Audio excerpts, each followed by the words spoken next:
بسم اللہ الرحمن الرحیم۔ السلام علیکم معزز طلباء کرام، آپ سب کیسے ہیں؟ آج ہم تفسیر بیضاوی کے سبق نمبر 91 کو پڑھیں گے۔ آج کے ہمارے سبق کا عنوان ہے ایک قول راز کا۔ آج کے ہمارے سبق کی عبارت وقیل انہ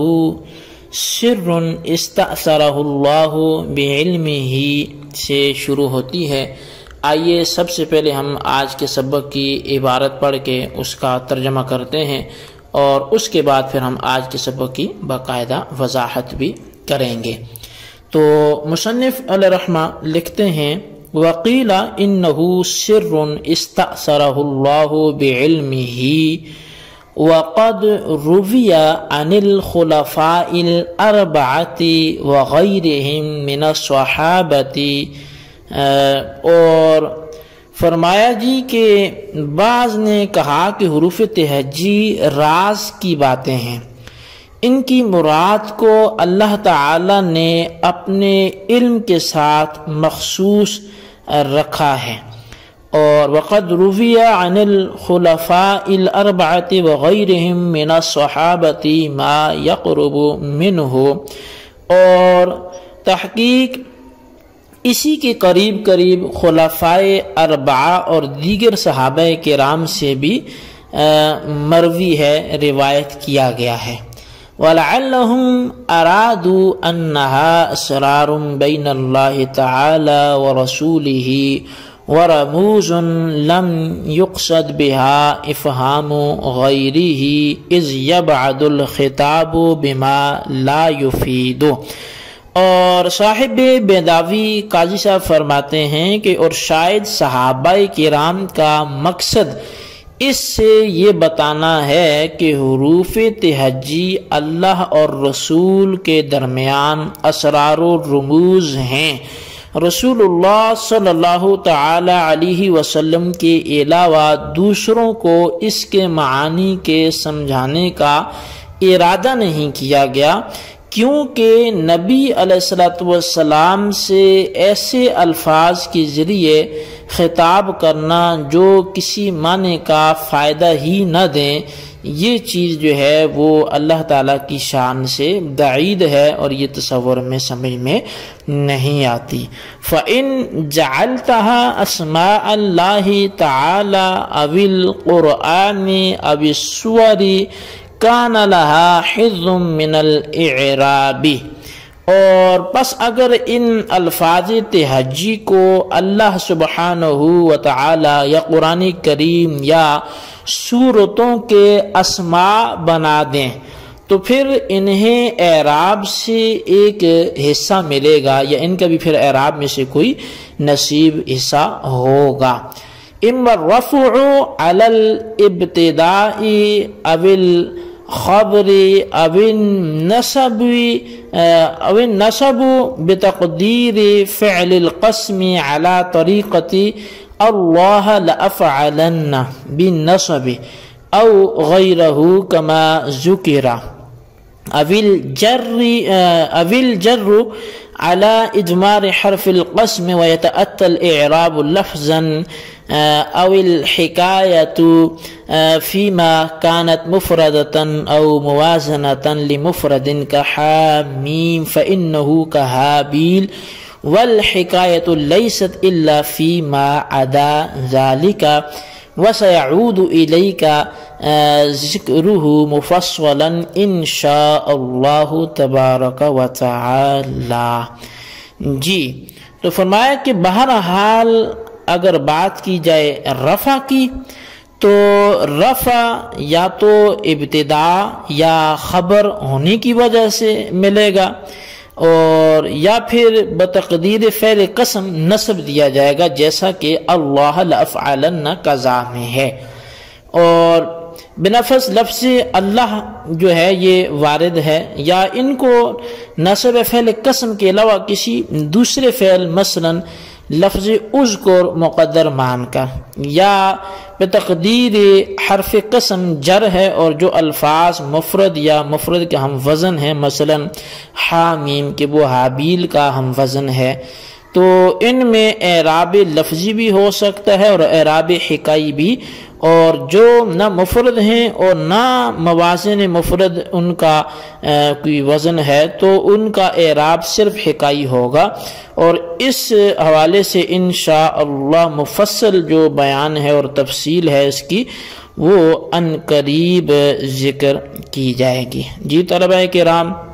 یہ تھی ہمارے آج کے سبق کی عبارت، اس کا ترجمہ۔ آئیے اب اس کی وضاحت کی طرف بڑھتے ہیں۔ تو سب سے پہلے وقیل انہ سر، اب ان لوگوں کا قول نقل کر رہے ہیں جو متکلمین کے برخلاف متشابہات کو غیر معلوم المراد کہتے ہیں۔ چنانچہ ان کا کہنا ہے کہ متشابہات صرف راز کی باتیں ہیں، اللہ کے سوا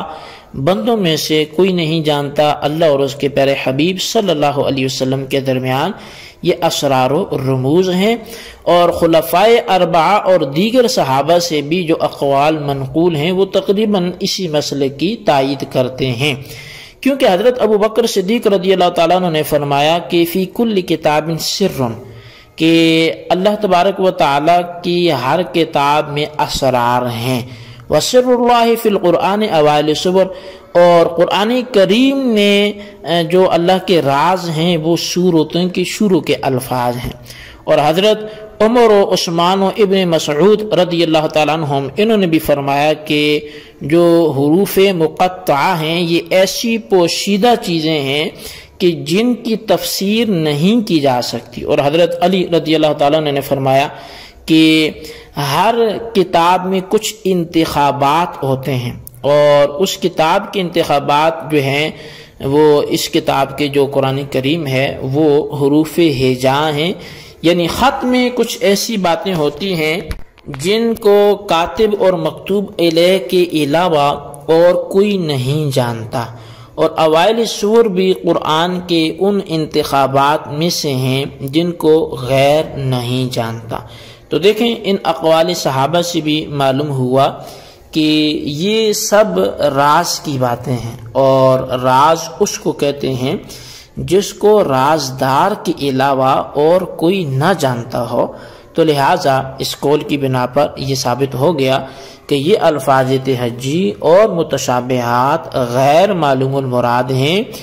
چونکہ قاضی صاحب شافعی المذہب ہیں اور شوافی جو ہیں وہ متکلمین کے مسلک کو مانتے ہیں،